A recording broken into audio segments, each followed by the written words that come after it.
آج آپ کا یہ جم غفیر بیٹھا ہوا ہے، اس جلسے کے مقابلے میں اسلام آباد میں ایک جلسڑی بھی منعقد ہوئی ہے۔ لوگوں کو سرکاری وسائل کے ساتھ جلسے میں لا کر اپنی کرسیوں کو بھی نہیں بھر سکے اور کہتے ہیں ہم عوام کے نمائندے ہیں، پبلک آئے گی۔ میں واضح طور پر کہہ دینا چاہتا ہوں، عمران خان سن لو، میں تمہارے ایجنڈے کو جانتا ہوں۔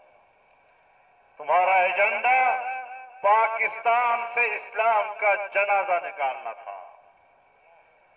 تمہارا ایجنڈا اسرائیل کو تسلیم کرانا تھا۔ تمہارا ایجنڈا دینی مدارس کا خاتمہ تھا۔